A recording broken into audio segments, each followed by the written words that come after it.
Hi అండి, welcome back to మన ఇంటి సాంప్రదాయం.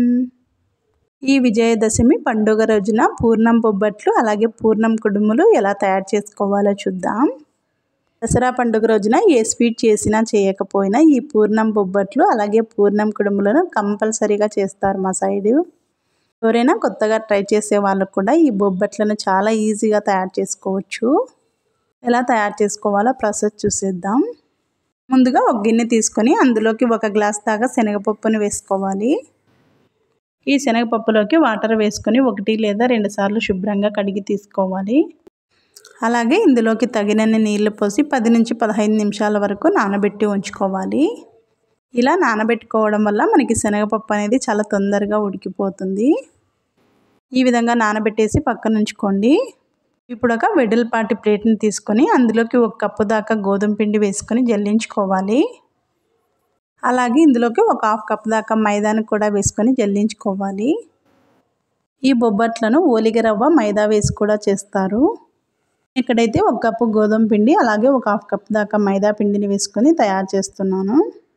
ఇందులోకి ఒక చిటికెడంత పసుపు వేసుకున్నట్లయితే బొబ్బట్లు చాలా కలర్ఫుల్గా ఉంటాయి. అలాగే ఒక 2 టేబుల్ స్పూన్ దాకా గీ వేసుకొని ఈ పిండినంతా బాగా కలుపుకోవాలి. చూడండి, ఈ విధంగా బాగా మిక్స్ అయ్యేలా కలుపుకున్న తర్వాత ఇందులో కొంచెం వాటర్ వేసుకుంటూ పిండిని కలుపుకోవాలి.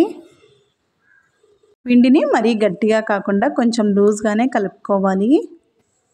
పిండిని మరీ గట్టిగా కలుపుకున్నట్లయితే మనకి బొబ్బట్లు ఒత్తుకోవడానికి చాలా కష్టంగా ఉంటుంది. పిండిని కొంచెం మెత్తగా కలుపుకున్నట్లయితే మనకి బొబ్బట్లు తయారు చేసుకునేటప్పుడు పిండి ఈజీగా సాగుతుంది.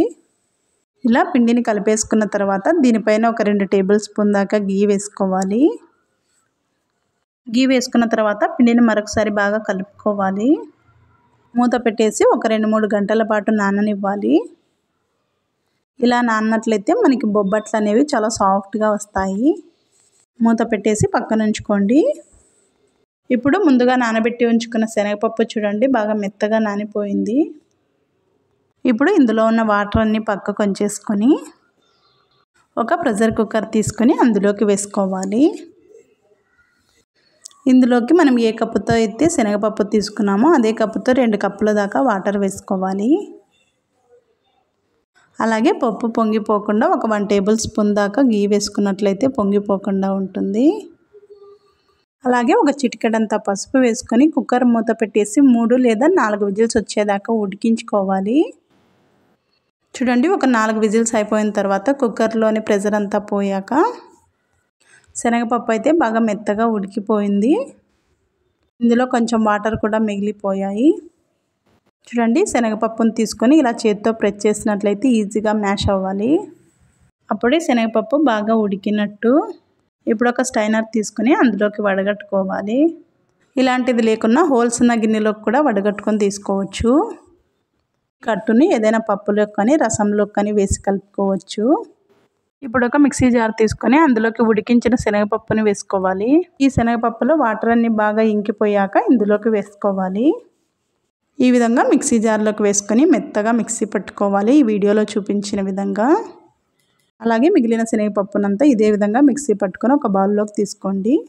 ఇప్పుడు స్టవ్ వెలిగించి ప్యాన్ పెట్టుకొని మనం ఏ గ్లాస్తో అయితే శనగపప్పును తీసుకున్నామో అదే గ్లాస్తో 1 గ్లాస్ దాకా తురిమిన బెల్లం తీసుకోవాలి. అలాగే ఇందులోకి ఒక 2 టేబుల్ స్పూన్ దాకా వాటర్ వేసుకొని ఈ బెల్లం అంతా కరిగించుకోవాలి. ఈ బెల్లం అంతా బాగా కరిగిపోయిన తర్వాత ఇందులోకి 1.5 టేబుల్ స్పూన్ దాకా ఇలాచీ పౌడర్ వేసుకొని ఈ ఇలాచీ పౌడర్ అంతా బాగా మిక్స్ అయ్యేలాగా కలుపుకోవాలి. అలాగే ఇందులోకి ఒక 2 టేబుల్ స్పూన్ దాకా గీని వేసుకొని బాగా మిక్స్ అయ్యేలాగా కలుపుకోవాలి. ఇలా బెల్లం అంతా కరిగించుకుంటే చాలు. ఇప్పుడు ముందుగా మిక్సీ పట్టి ఉంచుకున్న శనగపప్పు మిశ్రమాన్ని ఇందులోకి వేసుకోవాలి. ముద్దలుగా కాకుండా ఇలా పొడి చేసుకుంటూ వేసుకోవాలి. ఈ విధంగా వేసుకున్న తర్వాత స్టవ్ని లో ఫ్లేమ్లో ఉంచుకొని బాగా మిక్స్ అయ్యేలాగా కలుపుకోవాలి. మనం తీసుకున్న శనగపప్పు క్వాంటిటీ అలాగే బెల్లం 2 సరిపోతాయి. ఇలా ఒక సైడ్ నుంచి కొంచెం బాగా మిక్స్ అయ్యేలా కలుపుకుంటూ అంతా కలుపుకోవాలి. చూడండి, ఒక 2 నిమిషాల తర్వాత పూర్ణం అంతా బాగా దగ్గర పడిపోయి గట్టి పడుతుంది. ఇలా ప్యాన్కి అతుక్కోకుండా సపరేట్ అవుతున్నప్పుడు స్టవ్ ఆఫ్ చేసేసుకొని ఈ పూర్ణం అంతా స్ప్రెడ్ చేసుకోవాలి కొంచెం చల్లారేంత వరకు. చూడండి, పూర్తిగా చల్లారిపోయిన తర్వాత మనకి పూర్ణం అయితే ఈ విధంగా ఉంది. ఈ పూర్ణంని మరొకసారి బాగా మిక్స్ అయ్యేలాగా కలుపుకోవాలి. ఇలా పూర్ణంని ఒకసారి బాగా కలుపుకున్నట్లయితే అంతా ఈవెన్గా కలిసిపోతుంది. చూడండి, ఇక్కడ బొబ్బట్లు తయారు చేసుకోవడానికి పూర్ణం రెడీ అయిపోయింది. ఇందులో నుంచి కొంచెం పూర్ణం తీసుకుని చిన్న చిన్న బాల్స్ లాగా చుట్టుకోవాలి. మీకు బొబ్బట్లు ఏ సైజులో కావాలో ఆ సైజులో పూర్ణం ముద్దను తీసుకుని ఇలా బాల్స్ లాగా చుట్టుకోవాలి. నేను ఇక్కడైతే ఒక 5 బాల్స్ని తయారు చేసుకున్నాను. తర్వాత మిగిలినవి తయారు చేసుకోవచ్చు. ఈ పూర్ణం అంతా ఆరిపోకుండా మూత పెట్టేసి ఉంచుకోవాలి. ఇప్పుడు ముందుగా కలిపి ఉంచుకున్న పిండిని చూద్దాం. ఈ పిండి బాగా మెత్తగా నానిపోయింది. ఈ పిండిని మరొకసారి బాగా 1 నిమిషం పాటు కలుపుకోవాలి. ఇప్పుడు ఇందులో నుంచి కొంచెం పిండి తీసుకొని చిన్న చిన్న బాల్స్ లాగా చుట్టుకోవాలి. చూడండి, ఒక నిమ్మకాయ సైజు ఎంతైతే ఉంటుందో అంత పిండిని తీసుకొని చుట్టుకోవాలి.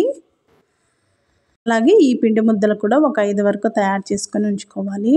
పూర్ణాన్ని అలాగే ఈ పిండిని ఈక్వల్ క్వాంటిటీలో తీసుకోవాలి. అప్పుడే మనకి బొబ్బట్లు చాలా బాగా వస్తాయి. ఈ విధంగా తయారు చేసేసుకొని ఒక పాలిథీన్ కవర్ కానీ లేదా ఏదైనా బటర్ పేపర్ కానీ తీసుకొని పేపర్ పైన కొంచెం ఆయిల్ని కానీ గీ కానీ అప్లై చేసుకోవాలి. పిండి ముద్దను పెట్టేసి కొంచెం గీ అప్లై చేసుకోవాలి. ఈ విధంగా చేతి వేళ్ళతో ప్రెస్ చేసుకుంటూ ఈ ఆకును వెడల్పుగా తయారు చేసుకోవాలి. ఇప్పుడు మధ్యలో పూర్ణం ముద్దను పెట్టేసి రౌండ్గా చుట్టుకోవాలి. ఈ వీడియోలో చూపించిన విధంగా పూర్ణం ఎక్కడ బయటికి వెళ్ళకుండా ఈ విధంగా రౌండ్గా చుట్టుకోవాలి. పిండితో పూర్ణం ముద్దని ఇలా కవర్ చేసినట్లయితే పూర్ణం బయటికి రాకుండా ఉంటుంది. ఇలా చేసుకున్న తర్వాత పాలిథీన్ కవర్ పైన పెట్టేసుకొని దీనిపైన కొంచెం గీని వేసుకొని పైన ఒక కవర్ వేసేసుకొని చేతి వేళ్ళతో ఎంత వీలైతే అంత ప్రెస్ చేసుకోవాలి. ఈ విధంగా ప్రెస్ చేసుకున్న తర్వాత ఇప్పుడు ఒక అట్లకాడ తీసుకొని దానికి కొంచెం గీని అప్లై చేసుకొని మనం చపాతీలు ఏ విధంగా అయితే ఒత్తుకుంటామో ఆ విధంగా ఒత్తుకోవాలి. ఇలా పేపర్ని చుట్టూ తిప్పుకుంటూ ఎంత వీలైతే అంత పల్చగా ఒత్తుకోవాలి. ఈ బొబ్బట్లు మరీ పల్చగా కాకుండా మరీ తిక్గా కాకుండా మీడియం సైజులో ఉండాలి. ఈ విధంగా ఒత్తుకున్న తర్వాత ఇప్పుడు పైన పేపర్ని తీసేసుకోవాలి. చూడండి, మనం తయారు చేసుకున్న బొబ్బట్టు ఇంత మందంతో ఉంటే సరిపోతుంది. మరీ పల్చగా కాకుండా తిక్గా కాకుండా ఈ విధంగా తయారు చేసుకోవాలి. ఇప్పుడు స్టవ్ వెలిగించి ప్యాన్ పెట్టుకొని దానిపైన ఒక 1 టేబుల్ స్పూన్ దాకా గీ వేసుకొని ప్యాన్ బాగా హీట్ అయ్యాక దానిపైన వేసుకోవాలి. 1 లేదా 2 టేబుల్ స్పూన్ దాకా గీని అప్లై చేసుకోవాలి. ఒక సైడ్ బాగా కాగిన తర్వాత మరొక సైడ్ టర్న్ చేసుకోవాలి.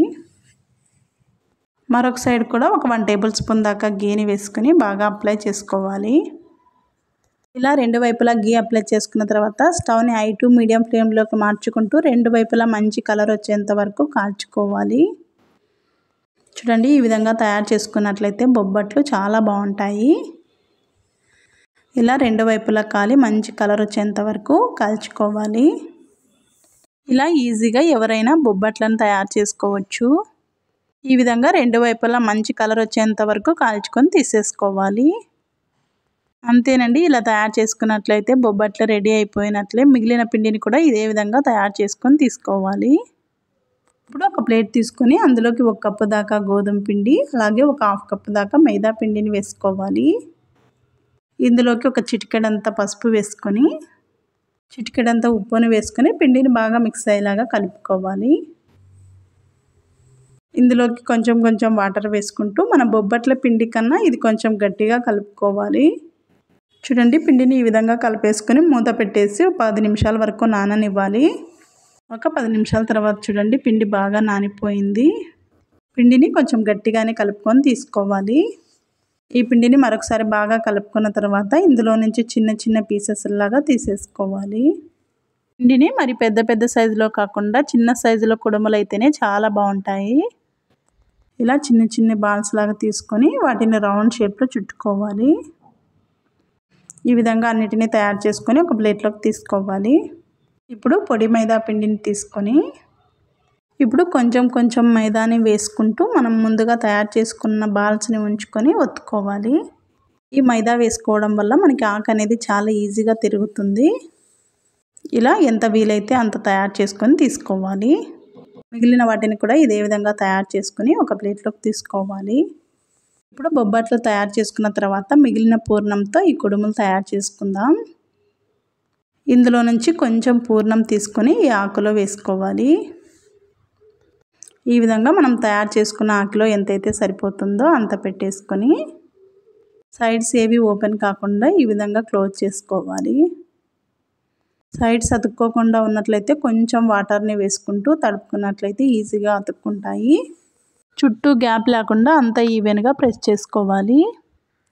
ఈ విధంగా తయారు చేసుకొని తీసుకోవాలి. అలాగే మిగిలిన వాటిని కూడా తయారు చేసుకొని డీప్ ఫ్రైకి సరిపడా ఆయిల్ పెట్టేసి ఆయిల్ బాగా హీట్ అయిన తర్వాత మీడియం ఫ్లేమ్లో ఉంచుకొని ఒక్కొక్కటిగా వేసుకోవాలి. ఈ విధంగా వేసుకున్న తర్వాత వెంటనే కదపకుండా 1 నిమిషం తర్వాత మరొక సైడ్ టర్న్ చేసుకొని బాగా కాల్చుకోవాలి.